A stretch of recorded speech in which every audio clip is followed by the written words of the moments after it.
Update है कि Sensex down है 400 पॉइंट से एंड करंटली 25,400 पे है। जैसा कि अभी मार्केट में चल रहा है कि एफआईआईज और फॉरेन इंस्टीट्यूशनल इन्वेस्टर्स एग्जिट ले रहे हैं, तो इस कारण से मार्केट का मोमेंटम दिख रहा है। तो आपको क्या लगता है, मार्केट अभी और नीचे जाएगा या स्टैग्नेंट ही रहेगा? आप कमेंट्स में ज़रूर बताना। चलते हैं अगली न्यूज़ पे।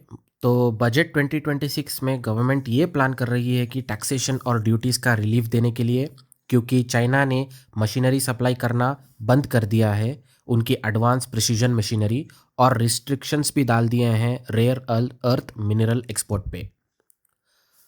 इसलिए गवर्नमेंट ये प्लान कर रही है कि इंडियन मैन्युफैक्चरर्स को रिलीफ देना और उनको ज़्यादा सपोर्ट करना, मेक इन इंडिया, और जो उनका इनिशिएटिव है कि इंडिया में ही मैन्युफैक्चर होना है। इस रीज़न से गवर्नमेंट प्लान कर रही है कि इंपोर्ट ड्यूटीज़ और जो टैक्सेशन है इंपोर्ट करने में, उसमें बदलाव लाने का।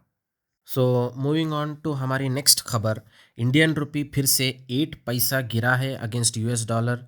अभी रुपीस चल रहा है 90.98 पैसा अगेंस्ट यूएस डॉलर। तो क्या लगता है आपको, इन नियर फ्यूचर 100 पहुंचेगा या इतने में ही स्टैग्नेंट रहेगा? और ख़बर ऐसी भी है कि इन फ्यूचर आने वाले 1-2 साल में रुपी $1 के बदले 100 रुपीज़ पे जाने वाला है। तो क्या लगता है आपको, कमेंट्स में ज़रूर बताना। अगली खबर है कि सेबी ने अभी 20,000 करोड़ डिसाइड किया है as a threshold for a significant index decide करने के लिए। तो आगे से कोई इंडेक्स बन रहा है तो उसका थ्रेशोल्ड 20,000 करोड़ होना चाहिए एज पर सेबी। अगली खबर है कि आरबीआई ने इंडियन गवर्नमेंट को कहा है कि ब्रिक्स में डिजिटल करेंसी इनकोड करना चाहिए। जस्ट फॉर क्लैरिटी, ये सेंट्रल बैंक की डिजिटल करेंसी है, ना कि क्रिप्टो।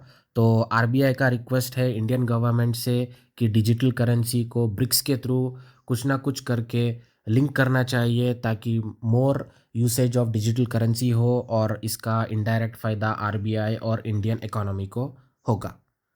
अगली खबर है कि बिटकॉइन $91,000 हुआ है अभी।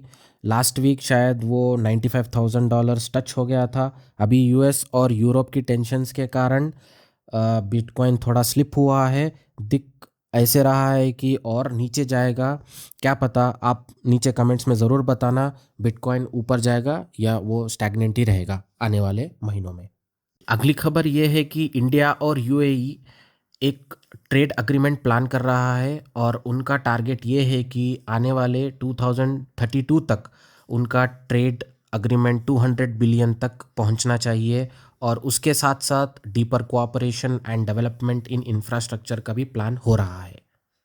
नेक्स्ट अपडेट है कि इंडिया 6 नंबर पर रैंक हुआ है एशियन मैन्युफैक्चरिंग इंडेक्स पर। इसका मतलब है कि इकोनॉमिक मैन्युफैक्चरिंग पर इंडिया अभी भी चाइना, वियतनाम और दूसरे एशियन कंट्रीज से थोड़ा पीछे है, और चाइना अभी भी फर्स्ट नंबर पर है।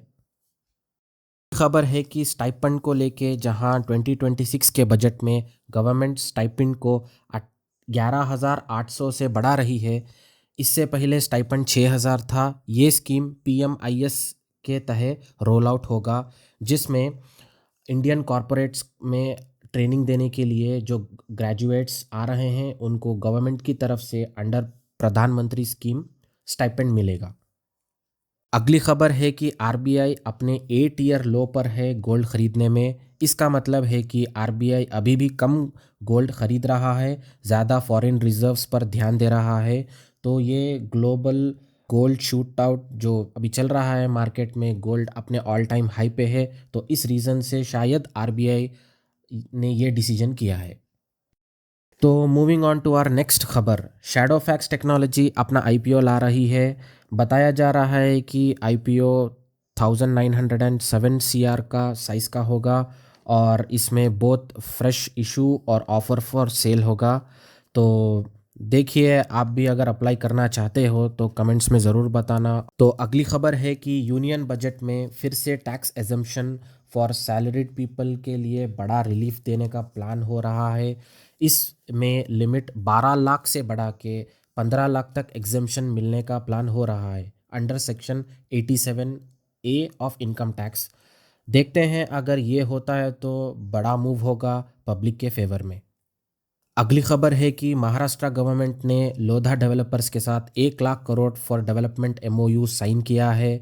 तो अट वर्ल्ड इकोनॉमिक फोरम जो डावोस में हुआ, जो कि स्विट्ज़रलैंड में है, सो इस एमओयू के अंदर 2.5 गीगावाट का डेटा सेंटर बनाया जा रहा है, जो कि 4.5 लाख लोगों का एम्प्लॉयमेंट मिलने का टारगेट है। तो ये एक बहुत बड़ी खबर है महाराष्ट्र गवर्नमेंट के थ्रू। तो देखते हैं क्या होता है फ्यूचर में। चलते हैं अगली खबर पर। आईएमएफ ने इंडिया का ग्रोथ प्रोजेक्शन 70 बीपीएस पॉइंट से बढ़ा दिया है और अभी 7.3 की ग्रोथ रेट बताई है 2026 में। इससे पहले 6.4 बताया था, फिर अभी चेंज कर दिया है क्योंकि वर्ल्ड बैंक ने बताया कि 90 बीपीएस पॉइंट से ग्रोथ होगी अराउंड 7.20% 2026 में। तो कमेंट्स में बताइए क्या होगा ग्रोथ रेट इस साल। तो मिलते हैं अगले वीडियो में। लाइक कीजिए, सब्सक्राइब कीजिए मेरे चैनल को और देखते रहिए IUB finance for more informative videos. Thank you.